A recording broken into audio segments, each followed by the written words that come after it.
الحمد لله رب العالمين العاقبة للمتقين الصلاة والسلام على أشرف الأنبياء والمرسلين وعلى آله وأصحابه أجمعين ومن تبعهم بإحسان إلى يوم الدين. اللهم صل على محمد وعلى آل محمد وبارك وسلم عليه. قال النبي صلى الله تعالى عليه وسلم: كف عليك لسانك وليسعك بيتك وابكي على خطيئتك، أو كما قال النبي صلى الله عليه وسلم. عقبہ بن عامر رضی اللہ تعالی عنہ اللہ کے پیغمبر علیہ السلام کے جلیل القدر صحابی ہیں. فرماتے ہیں کہ میں نے ایک دن اللہ کے پیغمبر علیہ السلام سے سوال کیا: کائنات کے امام، کامیابی، کامرانی، عزت، سکون اور نجات کس چیز میں ہے؟ قلت یا رسول اللہ صلی اللہ علیہ وسلم من نجات. میں نے کہا اللہ کے پیغمبر نجات کس میں ہے، کامیابی کس میں ہے؟ سب سے پہلی بات تو یہ سمجھیں کہ صحابہ کرام رضوان اللہ علیہ مجمعین اللہ کے پیغمبر علیہ السلام سے ہر بات پوچھتے تھے. جو بھی بات ذہن میں آتی، سوال ذہن میں آتا، وہ کائنات کے امام علیہ السلام سے لازمی پوچھتے. قرآن پاک کا حکم بھی یہی ہے: فَاسْأَلُوا أَهْلَ الذِّكْرِ إِن كُنتُمْ لَا تَعْلَمُونَ. اگر آپ کو کسی بات کا پتہ نہیں ہے تو اس ڈپارٹمنٹ کا، اس شعبے کا جو ماہر ہے اس سے وہ بات آپ پوچھ لیا کریں. سوال کرنے کی حوصلہ افزائی کرتے ہوئے کائنات کے امام فرماتے ہیں: السوال نصف العلم. آدھا علم جو ہے وہ سوال کے اندر ہے، پوچھنے کے اندر ہے. تو نمبر 1 تو ہمیں کوشش کرنی چاہیے کہ دین اسلام کو سیکھنے کے لیے زیادہ سے زیادہ سوال کریں اور وہ سیکھنے کی نیت سے کریں. اور دوسری بات، صحابہ کرام رضوان اللہ علیہ مجمعین کے سوال میں خوبصورتی یہ تھی کہ وہ انتہائی مختصر سوال کرتے تھے. آپ دیکھیے اتنی بڑی بات پوچھی ہے لیکن 2 لفظوں میں پوچھی ہے: من نجات، کامیابی کیسے ملے گی؟ 100 سوالوں کا ایک سوال ہے: عزت کیسے ملے گی، کامیابی کیسے ملے گی؟ اور صحابہ کرام رضوان اللہ علیہ مجمعین کے سوال کے اندر ایک اور خوبصورتی یہ ہوتی تھی، وہ پریکٹیکل سوال کرتے تھے کہ کرنا کیا ہے، عمل کیا کریں. ہمارے ہاں زیادہ تر سوال علمی ہوتے ہیں. اچھی بات ہے، علم بھی بڑی بہترین چیز ہے، لیکن آپ اپنے عمل کے لیے زیادہ سوال کرتے تھے. صحابہ کرام کا طریقہ کار یہی ہے: دلنی علی عمل اذا عملتہ دخلت الجنہ. کائنات کے امام مجھے ایک عمل ایسا بتا دیں اگر میں وہ عمل کر لوں تو میں جنت میں چلا جاؤں.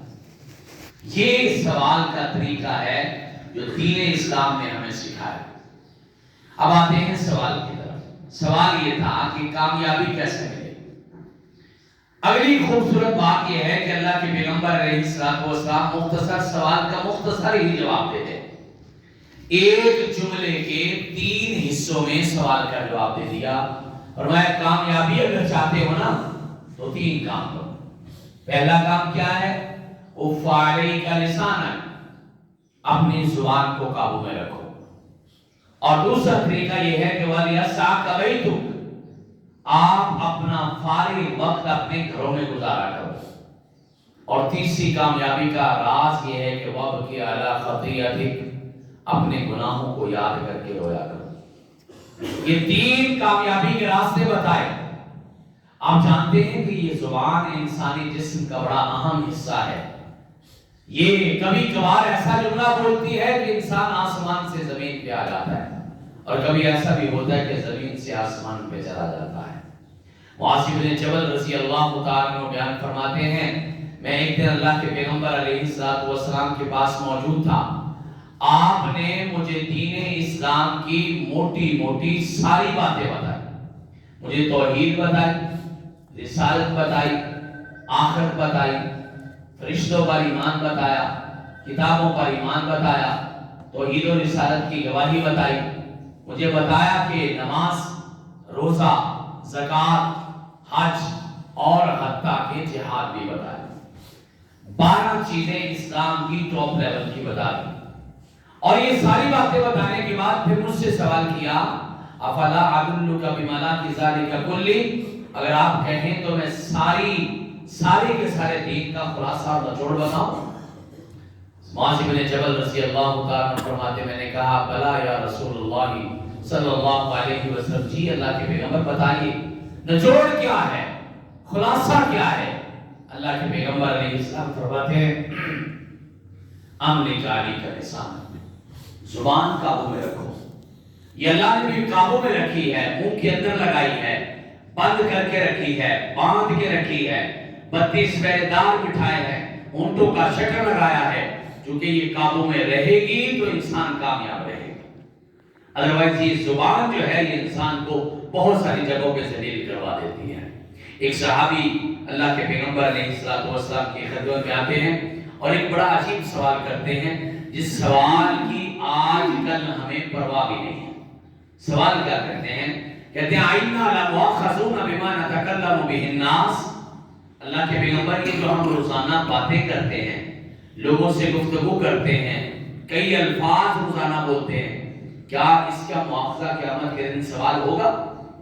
اللہ کے پیغمبر فرماتے نہیں میرے صحابی، سوال نہیں ہوگا بلکہ بہت سارے لوگ قیامت کے دن اپنی زبان کی وجہ سے جہنم کا ایندھن بن جائیں گے.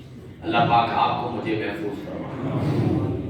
پہلی بات یہ ہوئی کامیابی کا پہلا راز، زبان قابو میں رکھو. اسی لیے اللہ کے پیغمبر علیہ السلام فرمایا کرتے تھے من صمت نجا، جو خاموش رہا وہ کامیاب ہو گیا. آج اسے ہم کہتے ہیں نا سائلنس از گولڈ، خاموشی سونا ہے. یہ دراصل اللہ کے پیغمبر علیہ السلام کا ہی فرمان ہے جس کا اپنے ورژن میں ترجمہ کیا گیا ہے. دوسری بات وَلْيَسْعَكَ بَيْتُكَ، اپنا وقت اپنے گھروں میں گزارا کرو.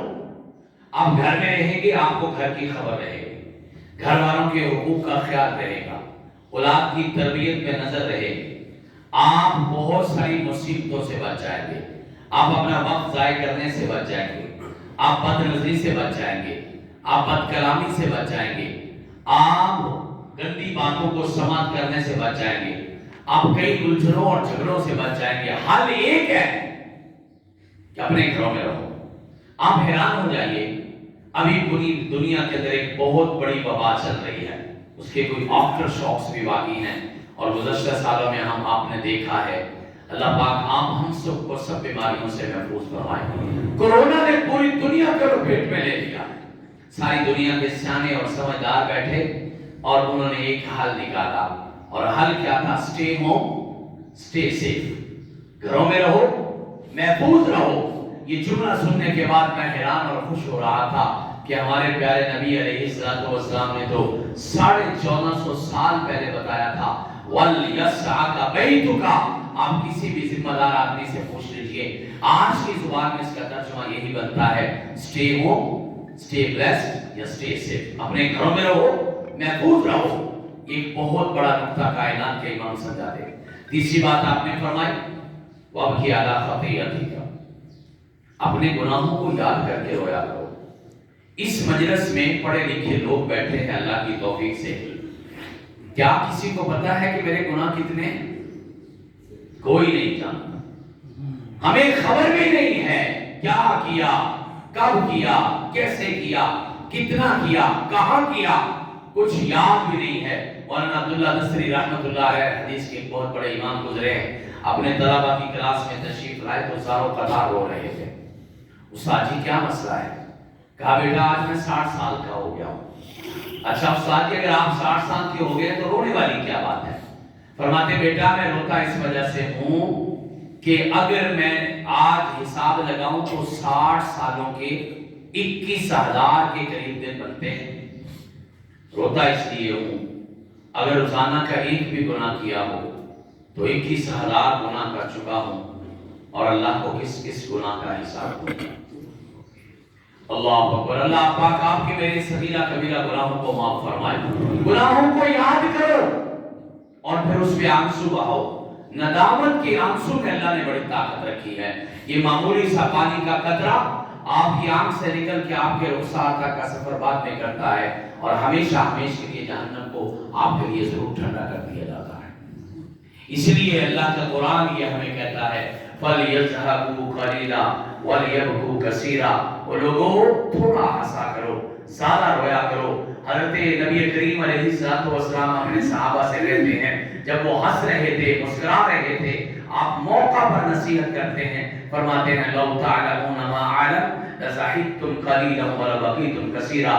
میرے صحابہ اگر تمہیں ان حالات کا پتہ چل جائے جن حالات کے بارے میں میرے اللہ نے مجھے بتایا ہے، تو تمہاری ہنسی تھوڑی ہو جائے اور تمہارے آنسو زیادہ ہو جائے۔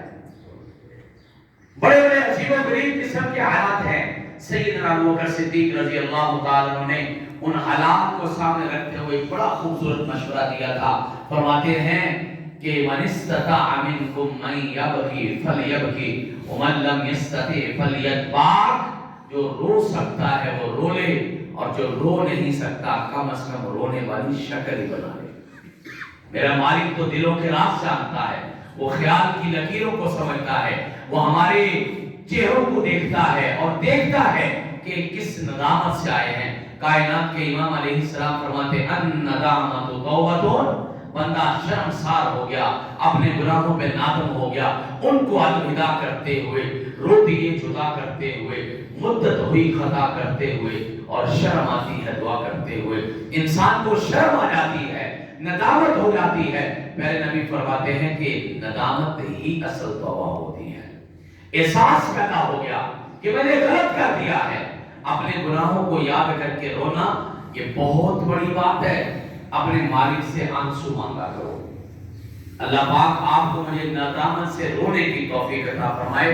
لیکن اللہ کے دربار میں انسانوں کے سامنے رونا، جہاں ہم روتے ہیں وہ سب سے بڑی کمزوری ہے، لیکن اللہ کے دربار میں آنسو بہانا انسان کی سب سے بڑی طاقت ہے۔ کبھی آپ نے غور کیا، ہم قرآن پاک سنتے ہیں، ابھی ہم نے فجر کی نماز میں الحمدللہ قرآن پاک سنا ہے، ہم مغرب میں سنتے ہیں، عشاء میں سنتے ہیں، تراویح میں سنتے ہیں، فطر میں سنتے ہیں، سارا قرآن پورا رمضان سنتے ہیں، پڑھتے بھی ہیں اللہ کی توفیق سے، لیکن ہماری آنکھ سے آنسو کا قطرہ نہیں نکلتا۔ اللہ کا قرآن کہتا ہے انسانوں تمہارے کلیجے سخت ہو گئے ہیں اور پتھر سے بھی سخت ہو گئے ہیں۔ ان من الحجارۃ لما یتفجر منہ الانہار وان منها لما یشقق فیخرج منہ الماء وان منها لما یهبط من خشیۃ اللہ۔ کبھی تو پہاڑ بھی ٹوٹتا ہے، کبھی تو پتھر بھی پھٹتا ہے، کبھی تو پتھر سے بھی پانی نکلتا ہے، کبھی تو پتھر بھی اللہ کے خوف سے نکلتا ہے اور ڈرتا ہے۔ آپ کا کلیجہ کیوں نہیں ہلتا؟ اللہ قرآن کے بارے میں فرماتے ہیں لو انزلنا هذا القرآن على جبل لرأيته خاشعا متصدعا من خشیۃ اللہ۔ اگر یہ قرآن پہاڑوں پہ بھی نازل کیا جاتا، پہاڑ بھی ریزہ ریزہ ہو جاتے، ہمارے کلیجے کیوں نہیں پھٹتے؟ ہم کیوں نہیں روتے؟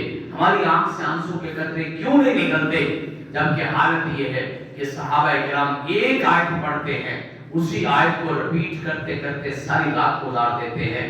ایک آیت پڑھتے ہیں زرارہ بن نوفل رضی اللہ تعالیٰ عنہ، فَإِذَا نُقِرَ فِي النَّاقُورِ فَإِذَا نُقِرَ فِي النَّاقُورِ فَإِذَا نُقِرَ فِي النَّاقُورِ۔ کیا حالت ہوگی جب قیامت کا اعلان ہو جائے گا، جب اس کائنات کے سب سے بڑے حادثے کی اناؤنسمنٹ کر دی جائے گی، جب قیامت کا نقانہ بچا دیا جائے گا۔ آیت پڑھتے جا رہے ہیں، روتے جا رہے ہیں، نماز کے دوران بے ہوش ہو کے گرتے ہیں، اسی حالت میں جان جانے آفری کے سپرد کر دیتے ہیں۔ اللہ ہمیں بھی قرآن پڑھ کے رونے کی توفیق دے، ہمیں نماز کے سجدوں میں رونے کی توفیق دے، ہمیں اپنے دربار میں رونے کی توفیق دے۔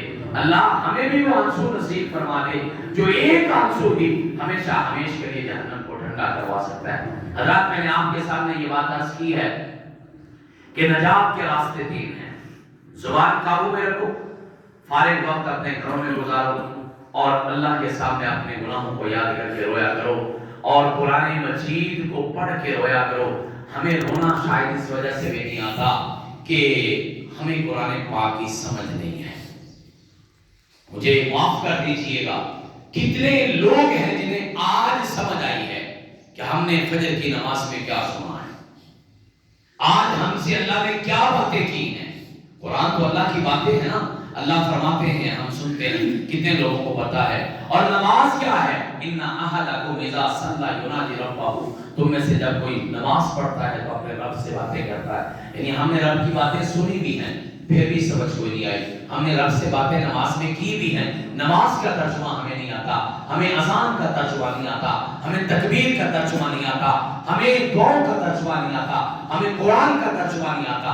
اس وجہ سے شاید ہماری آنکھوں سے آنسو نہیں نکل رہے۔ سولوشن کیا ہے؟ حل کیا ہے؟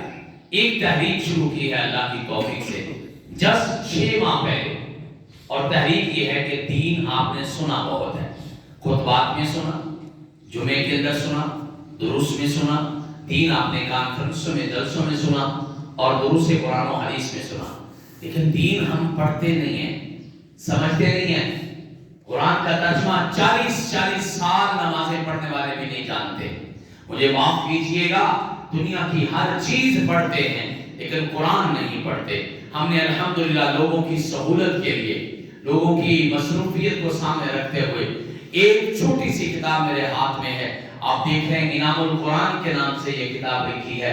ایک ٹیکنیکل وے بتایا ہے اللہ کے قرآن کو جلدی سے اور مختصر وقت میں یاد کرنے کا۔ 100 صفحے کی کتاب ہے۔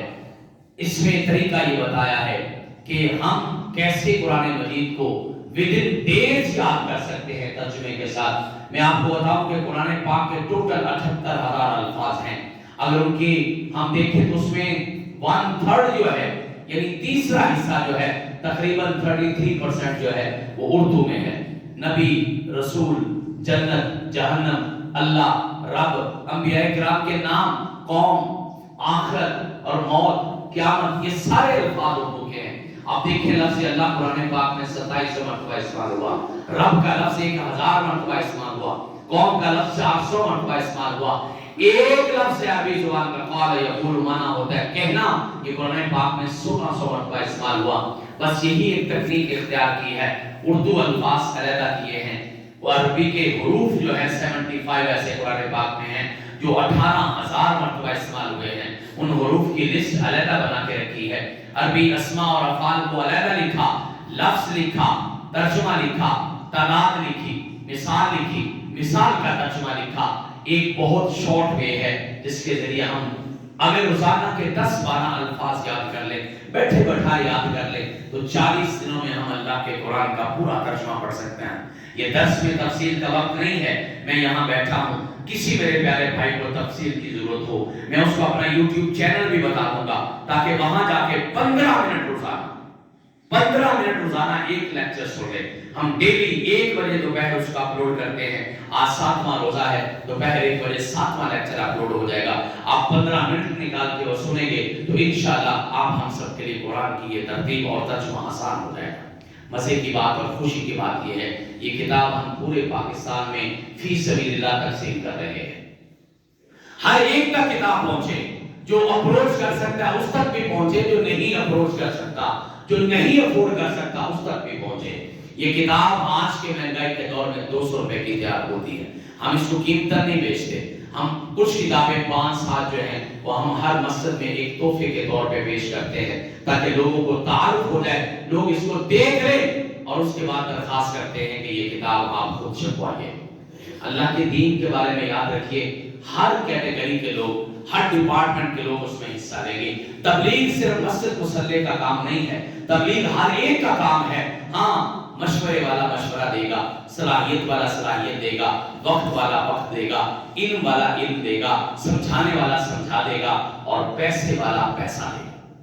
ہم یہ کتاب الحمدللہ آپ جیسے پیارے دوستوں کے تعاون سے چھپوا رہے ہیں۔ درخواست صرف یہ کرتے ہیں اپنے لیے بھی چھپوائیے، اور ان علاقوں میں جہاں آپ لوگوں کے مکان بچا رہے ہیں۔ پورے پاکستان کے لوگ، سیلاب زدگان لوگ کے اور ضرورت مندوں کے آپ مکان بنا کے دے رہے ہیں۔ میں درخواست کرتا ہوں مکان بھی بچائیے لیکن لوگوں پہ ایمان بھی بچائیے. لوگوں کو قرآن کی سمجھ نہیں ہے تو ان کی زندگی کیا ہے, آخرت بھی لوگوں کی بچا لیے نا. آپ دنیا تو بچا رہے ہیں, آخرت بھی بچائیے. میری درخواست اب یہ ہے, چونکہ وقت مختصر ہے, یہ کتاب 200 روپے میں چھپتی ہے. ہم اپنے دوستوں سے درخواست کرتے ہیں آپ ہمیں چھپوا کر دے دیں, آپ خود چھاپ دیں, ہم سے فائل لے لیں, آپ کوئی پی ڈی ایف لے لیں, آپ چھاپ دیں یا پھر ہمیں چھپوانے کے لیے کہہ دیں. جو میرا پیارا بھائی چھپوا کے دیتا ہے ہم اس کا نام اس کتاب پہ صدقہ جاریہ اور ایصال ثواب کے طور پر بھی لکھ دیتے ہیں, تاکہ آپ ہم سب کے لیے ایصال ثواب بن جائے, صدقہ جاریہ بن جائے. 1000 کتاب جو ہے وہ 2 لاکھ روپے کی تیار ہوتی ہے. میرے خیال میں اس مجلس میں ایسے لوگ موجود ہیں جو ہزار کتاب بھی ہمیں چھپوا کے دے سکتے ہیں. ہم پورے اسلام آباد میں, خیبر پختونخوا میں, سندھ سکھر میں, خوشاب مورو کے اندر, نیم سید آباد کے اندر, کراچی تک ہم فری تقسیم کریں, تاکہ گزشتہ 6 ماہ میں ہم نے اللہ کی توفیق سے تقریباً 22,000 کتاب 75 لاکھ روپیہ لگا کے ہم نے اللہ کے فضل و کرم سے فری تقسیم کی ہے. حضرات سکولز میں, کالجز میں, یونیورسٹیز میں ترجمے لازمی کر دیے. ٹیچر پڑھانے والا کوئی نہیں ہے, وہاں پڑھنے والا کوئی نہیں ہے, ان کی آسانی کے لیے ہم یہ کتاب جگہ جگہ تقسیم کر رہے ہیں. میری اس پوری مجلس میں درخواست ہے, کوئی میرا پیارا بھائی ہمارے پاس تشریف لائے, اللہ کو راضی کرنے کے لیے وعدہ کرے, انشاءاللہ کی 1000 کتاب میں چھپوا دوں گا. اللہ کے فضل و کرم سے لوگ 5-5 ہزار کتاب بھی چھپوا کے دے رہے ہیں. ہمارے لاہور کے ڈاکٹر سبیہ علی کرام صاحب ہیں, آپ ان کو سوشل میڈیا کے طور پہ جانتے ہیں. سبیہ علی کرام فاؤنڈیشن کی طرف سے 5000 کتاب انہوں نے ہمیں چھپوا کے ڈونیٹ کی, ہم نے جگہ جگہ پہ تقسیم کی. اللہ کے پیغمبر علیہ السلام کی سنت یہ ہے, دین کے پروجیکٹس کو جب لوگوں کے سامنے پیش کرتے ہاتھ کھڑے کرواتے تاکہ لوگوں کے اندر ذوق بڑھ سکے. اس پوری مجلس میں کیا کو میرا ایسا بھائی دوست بیٹھا ہے اللہ کے پیغمبر کی اسی سنت کو زندہ کرنے کے لیے, میں بھی ہاتھ کھڑے کروا کے آپ کو شوق پیدا کرتا ہوں. جو ہاتھ کھڑا کر کے وعدہ کر لے انشاءاللہ جی 1000 کتاب میں چھپوا دوں گا اور اللہ کی توفیق سے ان کا صدقہ جاریہ بن جائے گا. یا بعد میں ہمارے پاس تشریف لائیں, اپنا نام لکھوائیں, ہمارے سے جو آپ کو چاہیے, یہ کتاب نمونے کے طور پہ چاہیے, آپ کو اس کی تفصیل چاہیے, آپ کو اس کا یوٹیوب چینل چاہیے, آپ کو اس کی پی ڈی ایف فارم چاہیے, آپ کو اس کی فائل چھپوانے کے لیے چاہیے, ہم اس کے لیے حاضر ہیں. لیکن آپ دوست ہاتھ کھڑا کر کے وعدہ بھی کریں نا, تاکہ باقی دوستوں کو کوئی ذوق شوق پیدا ہو جائے. 500 کتاب 1 لاکھ روپے کی چھپتی ہے. یہاں دوست موجود ہیں جو 1 لاکھ روپیہ بھی خرچ کر کے کتابیں چھپوا سکتے ہیں. یہاں صرف اور صرف میں آپ کو بتاؤں کہ 100 کتاب جو ہے یہ 20,000 روپے کی چھپتی ہے. کیا پوری مجلس میں کوئی اللہ کو راضی کرنے کے لیے ہاتھ کھڑا کرتا ہے کہ انشاءاللہ میں 100 کتاب چھپواؤں گا تاکہ یہ ہمارے لیے صدقہ جاریہ بن سکے. میں آپ سے عرض کروں 50 کتاب صرف اور صرف جو ہے 10,000 روپے کی چھپتی ہے. آپ اس میں بھی اپنا حصہ ڈال سکتے ہیں. ابھی مجلس کے دعا کے بعد, مختصر دعا کے بعد ہم یہاں بیٹھے ہیں, آپ آگے تشریف لا کے کم از کم 10 کتابوں کا حصہ 2000 روپیہ ہے وہ بھی دیں, اپنا نام بھی لکھوائیں. اللہ پاک مجھے اور آپ کو عمل کی توفیق عطا فرمائے. جناب شیخ کا, حضرت قاری صاحب کا شکریہ ہے, آپ تمام احباب کا شکریہ ہے. اللہ میری حاضری کو, آپ کی تشریف آوری کو قبول و منظور فرما لے. الحمدللہ.